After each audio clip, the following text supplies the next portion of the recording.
Une page web n'est en fait rien d'autre qu'une succession et empilement de blocs, de boîtes si vous voulez. Et vous avez pas mal rencontré de boîtes. Je dirais même que la majorité des balises que vous rencontrez sont en fait des boîtes, des blocs, comme par exemple la balise header, la balise nav, la balise P, le paragraphe, la balise H1, etc. Tout ça sont des boîtes. Donc, au cours de ce chapitre-là, on va apprendre à manipuler ces boîtes-là, ces blocs-là, pour leur donner, par exemple, une dimension, etc. Alors, introduisons-nous rapidement. D'abord, on va réviser quelque part, parce que c'est déjà vu, la différence entre les balises de type bloc et de type inline. Donc, une balise de type bloc plutôt, met un saut de ligne avant et un saut de ligne après. Est-ce que vous avez saisi? Par contre, une balise de type inline, elle plutôt, doit se mettre impérativement dans une balise de type bloc, au niveau de la même ligne.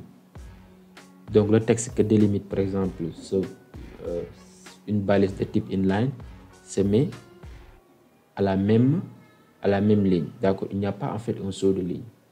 Donc, voilà la différence entre une balise de type bloc et une balise de type inline. Vous voyez ici, H1 est une balise de type bloc. Vous voyez ce bloc-là qui est délimité en bleu.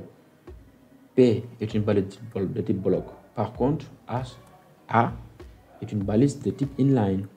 Vous voyez, avant cette balise-là, il n'y a pas un saut de ligne. De même qu'après cette balise-là aussi, il n'y a pas un saut de ligne. Et cette balise-là doit impérativement être mise au niveau d'une balise de type bloc.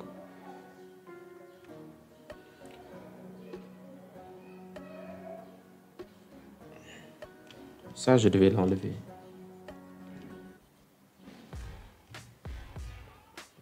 Voilà.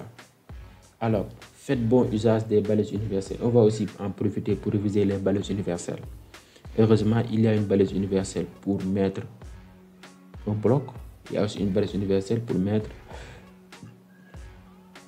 du texte sur une même ligne.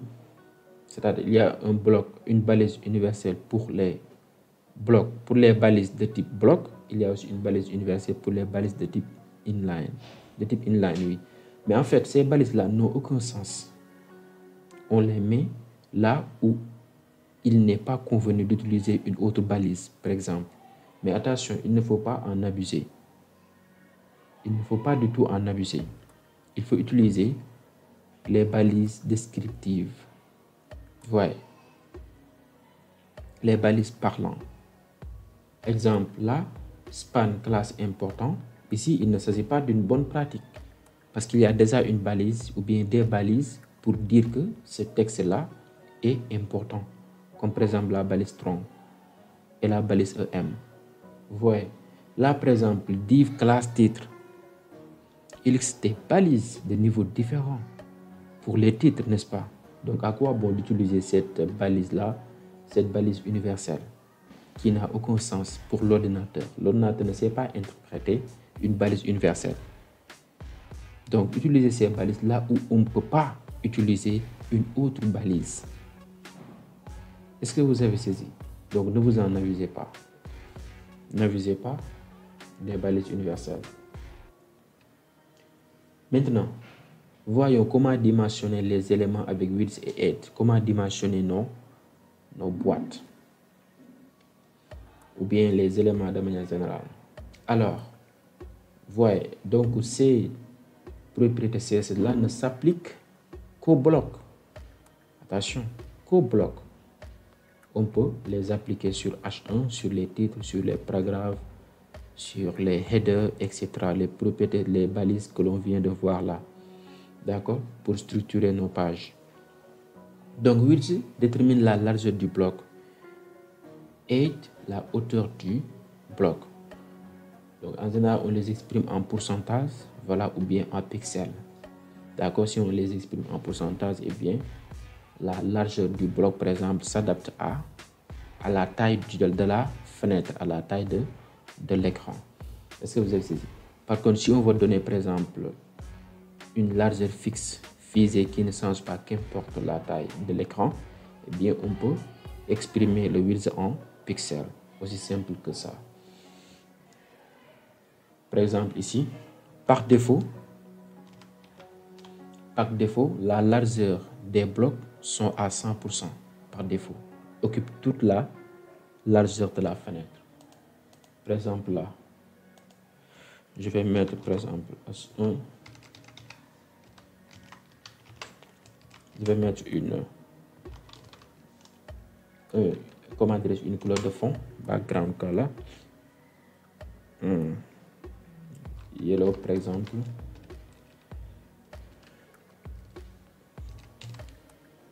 Pour voir vraiment l'effet de width, d'accord, de la largeur de l'élément, du bloc. Donc, pour voir vraiment la largeur du bloc, il faut mettre un background color, un background, une image de fond ou bien une couleur de fond, ou bien on met une bordure pour délimiter l'élément. Est-ce que vous avez saisi? Là, je vais mettre yellow par exemple. Donc, si on enregistre,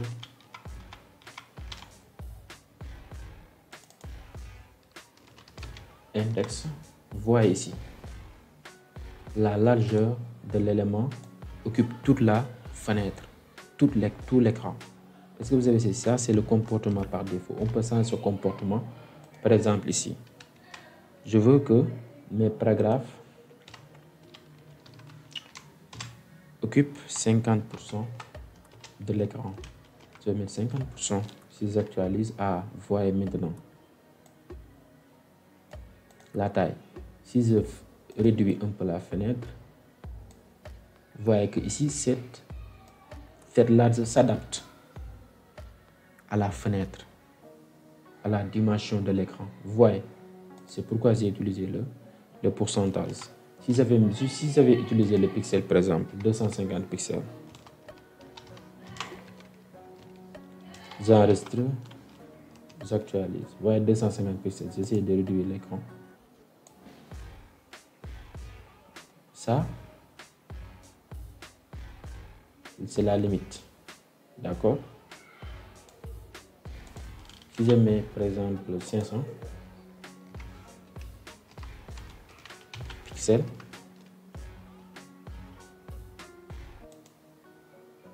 vous voyez, tout à l'heure, cette dimension-là est beaucoup plus grande que cette dimension en jaune. Si je réduis l'écran, qu'est-ce que vous voyez? Eh bien, la largeur du paragraphe ne s'adapte pas à l'écran. Il y a des cas où on utilise pixels, si on veut, comme je l'ai dit, donner une dimension, une largeur qui ne change pas selon l'écran. D'accord? Voilà, ben moi je préfère toujours utiliser le pourcentage. Bon, notez très bien qu'on peut déterminer la largeur minimale et la hauteur aussi minimale. La largeur minimale et la hauteur minimale. Donc, qu'importe la taille de l'écran, on impose une largeur minimale pour notre élément. Est-ce que vous avez saisi? Dans ce cas, on utilise min width pour la largeur minimale, min height pour la hauteur minimale, ou bien max width, on peut aussi utiliser une valeur maximale qui ne sera pas dépassée, qu'importe la taille de l'écran. Et max height. Donc, si on donne une valeur minimale, alors que la taille de l'écran est beaucoup plus petite que cette valeur minimale-là, eh bien, la largeur de la fenêtre prendra la valeur de la largeur minimale. Est-ce que vous avez saisi? Aussi simple que ça. Donc là, et notez très bien que ces propriétés-là, on peut bien et bien les appliquer sur une image. D'ailleurs, même c'est beaucoup plus pratique avec les images. Essayez d'insérer par exemple là une image pour voir l'effet img, image slash, par exemple pomme.jpg.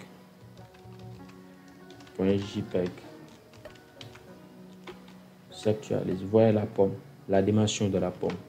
Maintenant, je vais changer sa dimension. Je vais mettre img width 25% pour voir. Mais notez très bien que l'image n'occupe pas la largeur totale, la largeur carrément de l'écran. Ça dépend de l'image. Il y a des images très grandes. Voyez ici, voyez. Avec width égale 25%, vous avez bien et bien diminué la taille de l'image. Voilà. Si j'essaie d'appliquer 8, je vais voir. 8 s'apprécie par 30 pixels pour voir l'effet. Ah, voyez la hauteur de l'image. Si je mets 100, voyez la hauteur. J'ai modifié un peu la hauteur de l'image. Donc voilà, ce sont des propriétés. Voilà. Ce sont des fameuses propriétés, vraiment. Donc là, min-width, on impose la taille, la largeur minimale à 400 pixels. Qu'importe si l'écran dépasse 400 pixels, sa petitesse dépasse 400 pixels, et bien, la largeur du paragraphe sera toujours 400 pixels. Est-ce que vous avez saisi? Voilà. Maintenant, intéressons-nous aux marges. Les marges avec margin et padding. Notez très bien qu'il y a une marge intérieure et aussi une marge extérieure. À l'intérieur de la bordure, on parle de marge intérieure, mais en dehors de la bordure, on parle de marge extérieure. Est-ce que vous savez ici? Donc en vert là, c'est la marge intérieure. Pour donner une marge intérieure, on utilise padding. Pour donner une marge extérieure, on utilise margin. Vous voyez? Donc margin aussi s'applique entre les éléments. La distance qui sépare les éléments, ça aussi, qui sépare les blocs, c'est une marge, c'est-à-dire une marge extérieure, margin. Pour réduire cette taille-là, ou bien pour l'agrandir, on utilise margin. Mais la bordure avec le texte qu'elle délimite, ou bien avec même l'image qu'elle délimite, si on veut mettre de l'espace, on utilise padding. Est-ce que vous avez saisi? Donc j'espère bien que l'image est très parlante. La bordure par rapport au texte qu'elle délimite, c'est marge intérieure, c'est padding. Par contre, la distance entre les éléments, vous voyez ici, c'est margin.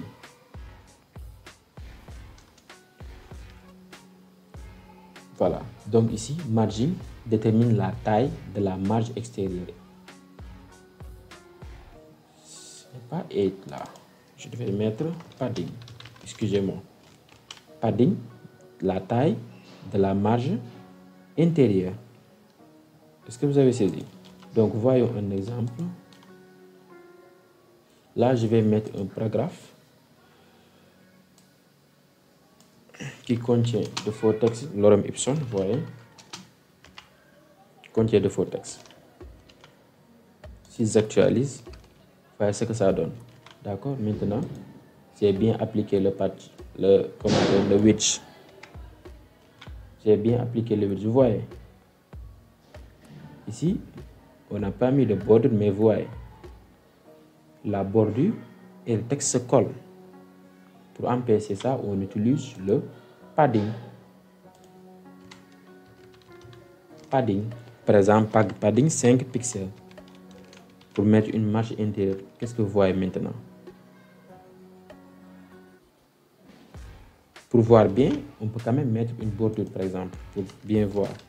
Border, 3 pixels, solide, black. Voyez, maintenant vous avez bien noté l'effet de padding. Si j'enlève padding, vous voyez que ici, la bordure et le texte se collent. Son côte à côte se collent. Pour mettre de l'espace entre la bordure et le texte, eh bien, on utilise padding. Padding, par exemple ici, 20 pixels. On l'exprime en pixels. Et vous voyez très bien. C'est ça en fait l'utilité de padding.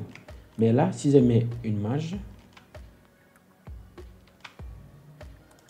avant de mettre une marge, je vais mettre un autre paragraphe pour que vous voyez vraiment l'effet d'une marge extérieure. voyez. Donc, il y a une marge par défaut des éléments. Entre les éléments, il y a une marge par défaut. Je vais réduire ou bien agrandir cette marge. Là, je vais utiliser margin. Là, pour utiliser ce margin, je vais mettre margin 15 pixels pour voir. J'enregistre. Ah, voyez. La marge s'applique à tous les côtés. En haut, à gauche, à droite, en bas. Tous les côtés. Même cette distance-là entre les deux paragraphes. Je vais mettre par exemple margin 150. Vous voyez très bien. La marge s'applique à cette distance-là, c'est-à-dire à gauche, à droite, en bas et en haut. Là, pour ne pas exagérer, je vais laisser 15 pixels. Est-ce que vous avez saisi? Maintenant, qu'est-ce que j'ai dit ici? Margin et padding s'appliquent aux 4 côtés du bloc. Si vous voulez spécifier des marges différentes en haut, en bas, à gauche, à droite, il va falloir utiliser des propriétés plus précises. Le principe est le même que pour la propriété border. Vous allez voir. N'est-ce pas, vous vous souvenez avec la propriété border? On peut mettre une bordure uniquement. On peut mettre une bordure de gauche uniquement. Ou bien une bordure de droite uniquement. Ou bien une bordure de haut uniquement. Est-ce que vous vous en souvenez? Donc là aussi, on peut mettre une marge uniquement à gauche, uniquement à droite, ou bien uniquement en haut. Ou bien on met des marges différentes. Est-ce que vous avez saisi? Donc là, vous devinez, on peut avoir margin left, margin top, margin bottom, margin right, padding left, padding top, padding bottom, padding right. Donc là, pour bien maîtriser les propriétés, il faut maîtriser ces 4 mots anglais-là. Left qui veut dire gauche, right qui veut dire droite, top qui veut dire en haut, bottom qui veut dire le bas, en bas. Est-ce que vous avez saisi? Voilà, aussi simple que ça. Donc là, si je veux mettre que de la marge entre ces deux éléments-là, là, je vais utiliser margin bottom. Est-ce que vous avez saisi? Là, par exemple, au lieu de mettre margin top, margin tout court, je vais utiliser margin bottom. Si vous mettez margin tout court, là, la marge s'applique à tous les côtés. Maintenant, margin bottom, là, je vais mettre par exemple 55. Vous allez voir. Vous voyez cette distance-là, c'est 55. Ce n'est pas égal à cette distance-là. Est-ce que vous avez saisi? Donc là, j'ai spécifié uniquement la marge en bas.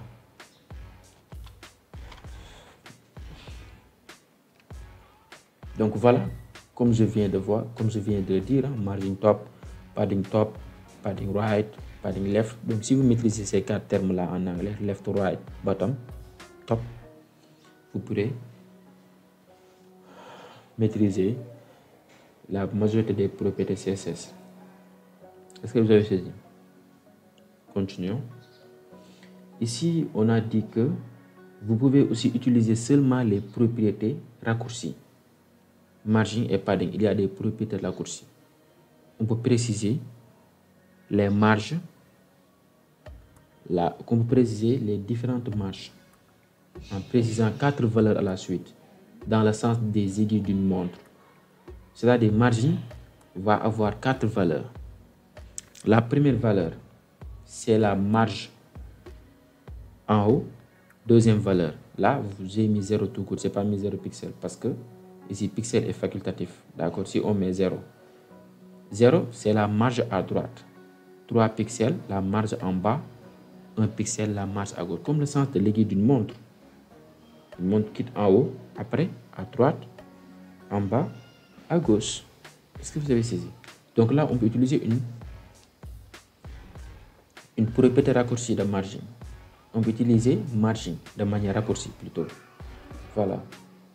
En mettant 4 valeurs. On peut aussi mettre 2 valeurs tout court au lieu de mettre 4 valeurs. Si on met 2 valeurs, la première valeur désigne tout simplement la marge en haut et celle en bas. La deuxième valeur, la marge à gauche et à droite. Aussi simple que ça. Vous avez saisi? Donc voilà. Maintenant, intéressons-nous tout simplement à comment centrer nos blocs. Donc pour centrer nos blocs, il faut respecter les règles suivantes. On met d'abord un width, une largeur. Après, on indique auto comme la valeur de margin. Donc, au lieu de donner une valeur à margin, on met auto tout simplement. Et là, les marges extérieures seront alors automatiques et permettront de centrer le contenu. Essayons de l'appliquer. Là, par exemple, si on veut centrer le contenu, bien sûr que le centre s'effectue horizontalement, pas verticalement. Donc là, j'ai déjà le width. Je vais mettre là, par exemple, 25 pixels. Ou bien je peux laisser comme ça. Là, je vais mettre margin auto. Margin, 2 points, auto. Voilà. Donc ici, la marge sera automatique. On a centré nos blocs. Vous avez vu? J'ai mis marge auto, on a centré nos blocs. Mais là, qu'est-ce que vous avez noté? On a supprimé aussi la marge qui sépare les deux éléments. On peut aussi le mettre en mettant margin bottom, par exemple 5 pixels. Vous avez vu? Donc, pour centrer nos blocs, nos boîtes, on utilise width d'abord. Après, on met margin 2 points auto. Est-ce que vous avez saisi? Aussi simple que ça. C'est très génial, non? Alors, maintenant, quand ça dépasse, c'est-à-dire si on a, par exemple, un paragraphe dont la boîte, le bloc est très petit pour contenir le paragraphe, donc il y a dépassement. Parce que le texte ne peut pas être contenu dans le paragraphe, dans le bloc que l'on a choisi pour contenir ce texte-là, le texte du paragraphe. C'est-à-dire on a donné une petite largeur, une petite hauteur, alors que la hauteur et la largeur ne sont pas suffisantes pour contenir le texte. Dans ce cas, qu'est-ce qu'on va faire? Par exemple, voilà, permettez-moi de copier ce code, d'accord?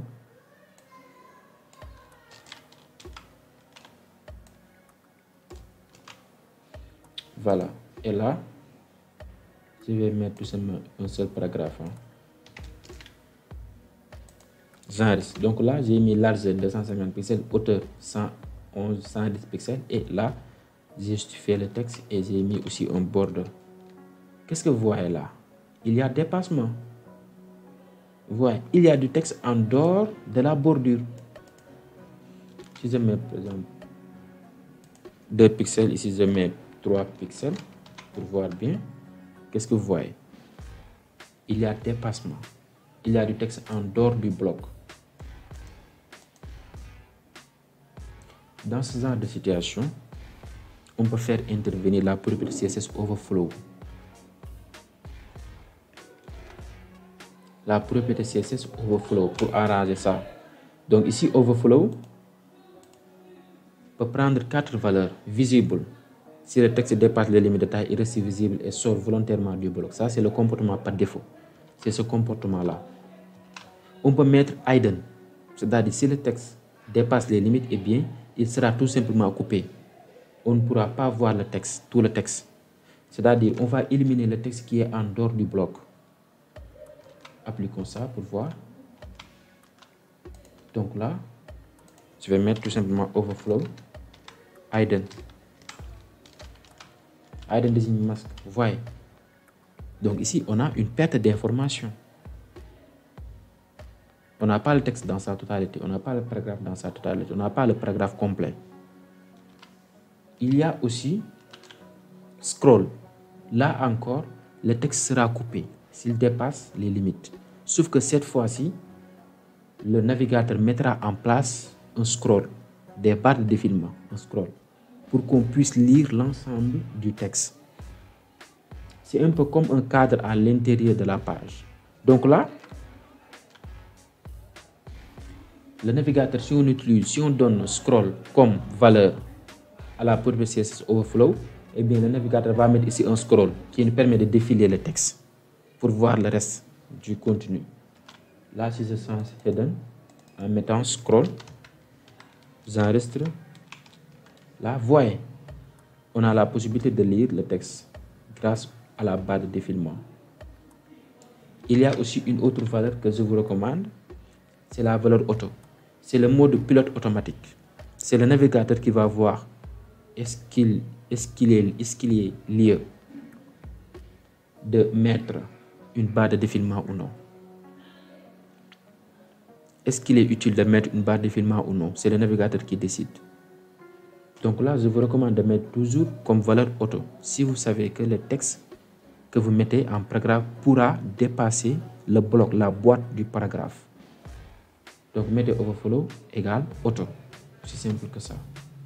Donc là, si je mets auto, j'aurai une barre de défilement. Parce que le navigateur sait très bien que là, il est crucial, il est important de mettre une barre de défilement. Sinon, on aurait perte d'information. Est-ce que vous avez saisi? Voilà un exemple.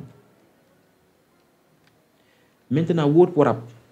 La propriété Word Wrap est utile pour couper, par exemple, les textes trop larges, trop longs.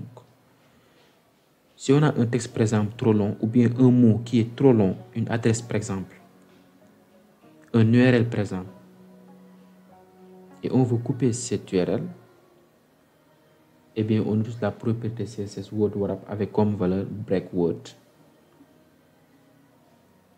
Parce qu'il arrive des fois, on a un long mot qui dépasse la boîte, qui sort de la boîte. Pour maintenir ce mot-là dans la boîte, eh bien, il faut faire l'enjeu, il faut le couper. Dans ce cas, on se sert de la propriété CSS Word Wrap avec comme valeur break word.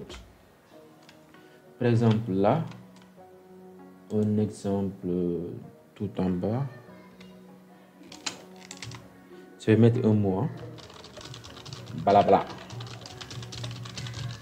Ça, c'est un mot. Mais notez très bien que, voyez ici, avec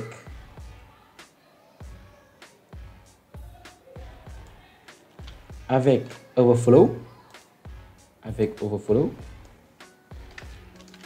il y a une barre automatique.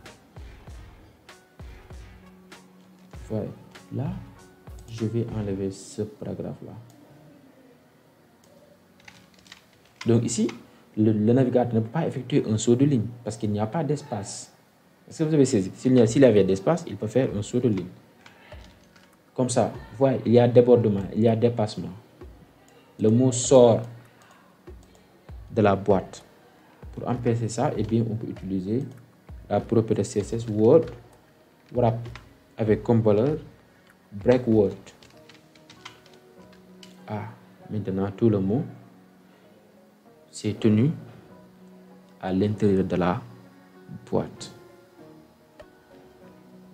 Est-ce que vous avez saisi? Donc, c'est comme ça que fonctionne la propriété CSS Word Wrap. Donc, on utilise Word Wrap ou overflow lorsqu'il y a dépassement.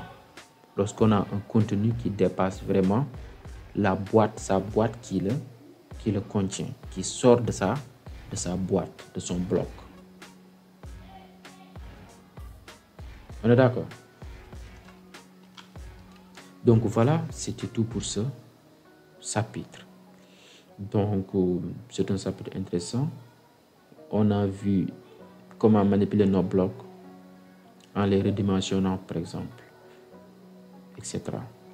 Mais aussi on a vu comment faire face si on a un contenu qui déborde par rapport tout simplement à sa boîte qui le contient.